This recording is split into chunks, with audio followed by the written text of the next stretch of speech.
saya tahu namanya Bang Adis itu, oh Bang Adis begini, itu saya ikutin terus Bang Adis sampai saya itu tidur itu sampai saya dengar perdebatan Bang Adis kemarin dulu ya, kemarin saya dengar, saya nonton YouTube. Saya dengar terus Bang Adis itu berdebat sama Bang Suma. Jadi percakapan Bang Adis ini jujur ya, saya seorang Muslim, saya tidak masuk logika dengan percakapan Bang Suma dengan Bang Adis. Justru Bang Adis itu saya dengar, saya ikutin terus. Ini sumpah demi Allah Bang, saya ngikutin terus Bang Adis karena di otak saya itu logikanya masuk. Sedangkan gitu yang Bang, dikatakan... jadi saya selalu dan saya catat apa yang saya nonton tentang masalah Tuhan Kristus, terus saya nonton tentang masalah Bang Adis, gitu. Maksudnya apa namanya, pengucapannya Bang Adis itu dalam logika saya masuk gitu. Makanya saya nonton terus. Bahkan saya tadi nyari Bang, gimana caranya saya bisa bertanya sama Bang Adis ya masalah itu tentang kayak Abang. Aku baru tahu Abang, aku taunya Aisyah itu dinikahi sama Muhammad itu umur 13 tahun, bahkan adik saya juga mengatakan seperti itu. Nanti saya dengar dari Bang Adis kalau Aisyah itu dinikahi Nabi Muhammad itu nanti umur 6 tahun. Dan di situ saya, loh kok seperti ini gitu. Makanya saya di sini saya cari terus sampai saya nonton tadi masalah tentang film Nabi Muhammad, dan tapi sebelumnya saya nonton film Tuhan Yesus kayak gitu Bang. Dan di logika saya, menurut saya orang Muslim, saya banyak logikanya masuk dengan Bang Adis. Nonton saya sampai diketawain sama bapaknya anak-anak. Kok kamu ngikutin itu terus?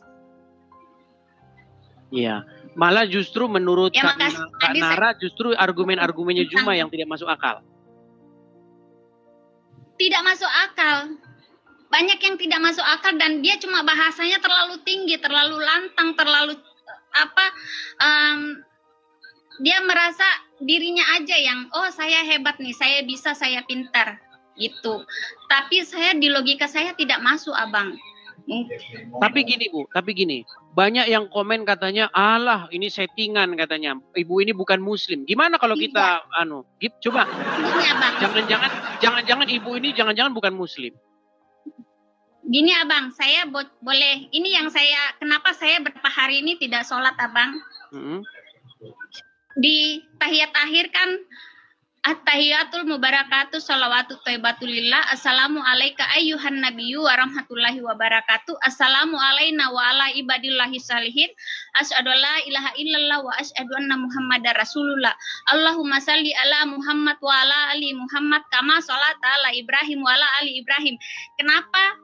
Ini yang saya pertanyakan lagi Abang, kenapa Nabi Muhammad diduluankan baru Nabi Ibrahim? Setahu saya Nabi Ibrahim itu adalah Nabi pertama dan Nabi akhir itu adalah Nabi Muhammad. Kenapa setiap kita sholat, kita mendoakan, saya di situ baca artinya, kenapa kita sholat itu membaca, seakan-akan kita itu mendoakan Nabi Muhammad terus melebihi dari Nabi Ibrahim. Oke. Itu yang saya mau tanyakan. Iya. Padahal kalau kita baca dalam Al-Quran, tidak ada dibeda-bedakan Nabi itu ya kan. Tapi kelakuan umat Muslim terhadap Muhammad itu sudah sangat berlebih-lebihan begitu. Di dalam riwayat-riwayat dikatakan sangat menyanjung Nabi Muhammad. Maksudnya saya itu saya mau tanyakan itu Abang Adis itu kenapa itu Abang Adis? Iya, karena memang pada prakteknya begini. Di dalam perkembangan zaman, ya, sekarang itu banyak orang-orang yang mengaku-ngaku keturunan Muhammad. Yang menggelari diri mereka sebagai Habib-Habib. Nah, Habib-Habib ini, mereka sangat menggembar-gemborkan betapa mulianya Muhammad. Sehingga umat Muslim akan digiring sedemikian rupa untuk mengkultuskan dia dan keturunannya. Nah, apa keuntungan bagi mereka? Cuan, fulus.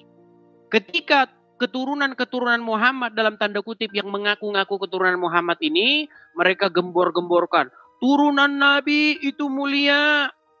Bahkan dikatakan, kalau ada ulama yang sudah gila, dia bisa dikatakan mantan jadi orang gila, dia tidak bisa disebut lagi sebagai ulama.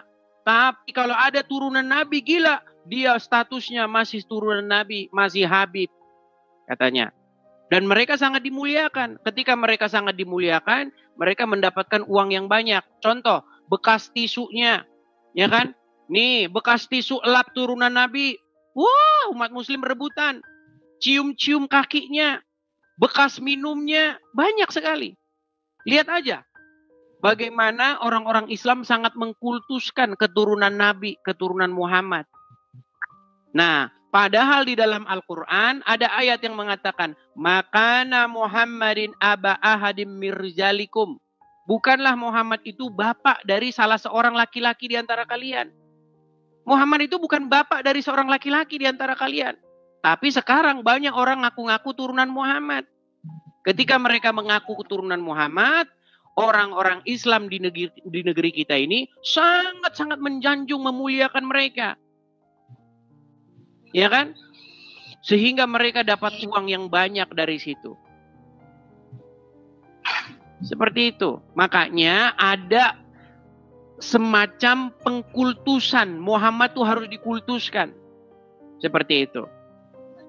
Riwayat-riwayat mereka mengatakan tuh kencingnya Muhammad diminum, darahnya diminum. Ya, sudah pernah dengar? Ya. Sudah pernah dengar kan? Baru dengar. Makanya saya itu juga baca kemarin, Abang. Terus saya juga ini ada lagi saya pertanyakan ini, Abang.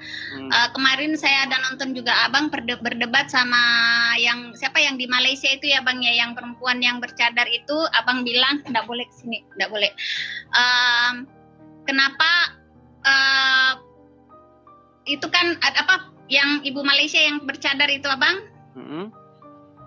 Ya, itu saya lihat perempuan itu seharusnya tidak diharuskan untuk berhijab, menutupi kepala itu, karena tadinya itu Nabi Muhammad istri para nabi itu supaya ketahuan yang mana istri, yang mana bukan, karena hampir semua faktor tubuhnya itu hampir sama, jadi diusulkanlah sama nabi untuk menutup kepala, Bu. Jadi tidak diharuskan untuk berhijab. Betul. Jadi sebenarnya begini, hijab itu sudah salah dipahami oleh orang-orang Islam zaman sekarang. Dan itu kuat dugaan saya, itu adalah sebuah politik. Ya, mereka ingin mengukur sejauh mana kekuatan kaum muslimin. Makanya mereka tandai dengan pakaian seperti itu. Siapa yang memproklamirkan supaya gerakan-gerakan berhijab ini? Namanya Hasan Albani, itu dari Mesir, gerakan dari Mesir. Sebelumnya nggak ada orang Islam berhijab. Apalagi mungkin Ibu Nora kan kelahiran yang lama kan, mungkin kita nggak tahu, mungkin Anda lebih tua atau apa. Dulu zaman-zaman saya sekolah nggak ada perempuan Islam pakai jilbab, nggak ada. Lihat foto-fotonya zaman dulu, nggak ada perempuan-perempuan pakai jilbab. Itu perempuan-perempuan pakai jilbab itu baru sekarang saja. Dan itu gerakan itu pertama kali dipelopori oleh seseorang yang bernama Hasan Albani dari Mesir. Nah, dulu nggak ada. Nah, adapun zaman dulu itu Umar sering melihat istri-istri Muhammad tuh buang air, WAB, buang air besar. Nah, karena mereka ingin membedakan mana budak, mana bukan budak, maka disuruhlah pakai yang namanya penutup itu, hijab. Itu idenya Umar. Makanya ada seseorang muslim, cendekiawan muslim, namanya itu adalah Profesor Dr. Sumanto Al-Qurtubi. Nah, Profesor Dr. Sumanto Al-Qurtubi, kalau tidak salah ya namanya, saya agak sedikit lupa. Dia pernah menulis sebuah buku namanya itu Lubang Hitam Agama. Di dalam buku itu ada sebuah ayat, ada sebuah paragraf di mana dia membahas Umar bin Khattab dan Muhammad bersekongkol mengarang ayat Al-Quran. Ayatnya tentang itu, tentang bagaimana Umar memberikan ide kepada Muhammad. Wahai Muhammad, bagaimana kalau istri-istrimu ini dipakaikan hijab? Lalu Muhammad setuju. Akhirnya turunlah ayat. Sudah dipelajari? Saya baru sekilas baca kemarin Abang, makanya saya kan itu semenjak Abang berdebat itu saya baca sedikit. Saya belum sempat karena saya sempat kemarin kan nonton itu tentang Nabi Yesus, terus tentang Nabi Muhammad. Tadi saya nonton tentang perdebatan Abang. Kemarin saya nonton sampai jam 4 itu karena seru ya berdebat di dalam room itu. Jadi saya pikir kan Abang Adi sama ibu-ibu ya. Berdebat sama Bang Suma, terus Bang Suma sama rekannya.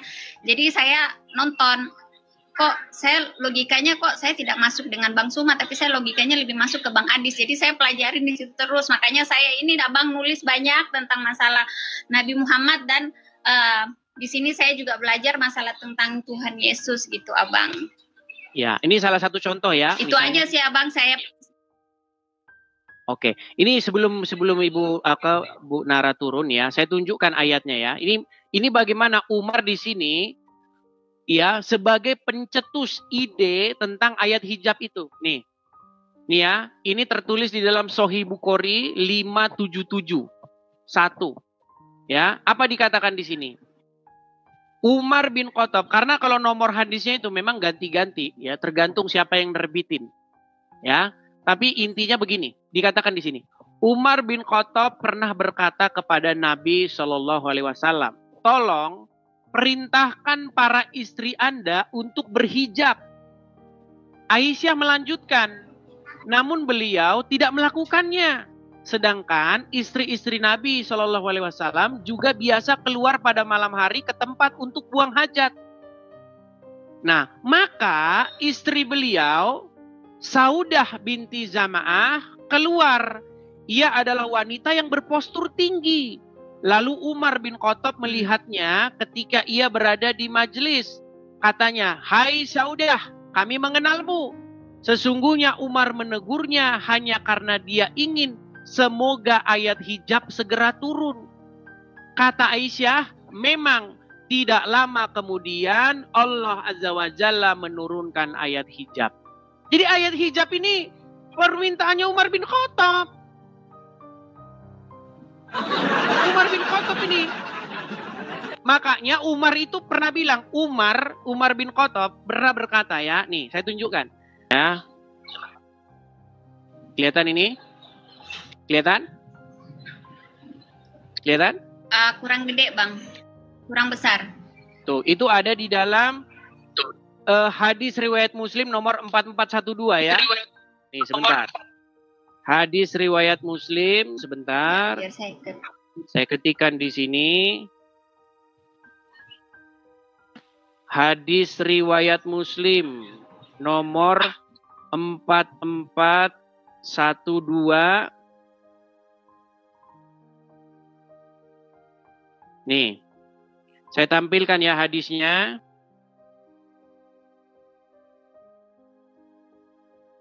Waduh, terpental Ibu tadi. Terpental. Nah ini teman-teman ya, kelihatan ya. Oke, terpental Ibu tadi ya. Gak apa-apa teman-teman, karena memang ada sedikit beban teman-teman ya. Kalau Muslim ingin mengutarakan kebenaran, itu banyak kena inbox, banyak ini bilang segala macam ya. Nah ini, saya tampilkan ya nih. Dari Umar bin Khattab nih. Nih, saya tampilkan saja langsung di sini. Nih, kelihatan ya. Nih. Perhatikan. Keutamaan sahabat Nabi nih. Sahih Bukhari 4412 telah menceritakan kepada kami Uqbah bin Mukram dan seterusnya ya telah mengabarkan kepada kami Nabi Ibnu Umar, dia berkata, Umar bin Khattab pernah berkata, sesungguhnya pendapatku pernah disetujui oleh Allah Subhanahu wa ta'ala dalam 3 hal, yaitu apa? Tentang makam Ibrahim, menjadikan peristiwa hijab, dan tentang tawanan perang Badar. Nih, bagaimana Umar bin Khattab pendapatnya itu jadi ayat Al-Quran. Makanya di dalam buku Lubang Hitam Agama dikatakan Umar bin Khattab dan Muhammad bersekongkol mengarang ayat Al-Quran. Ini, ya, dalam 3 hal. Salah satunya adalah tentang hijab itu. Jadi hijab itu Umar, idenya Umar.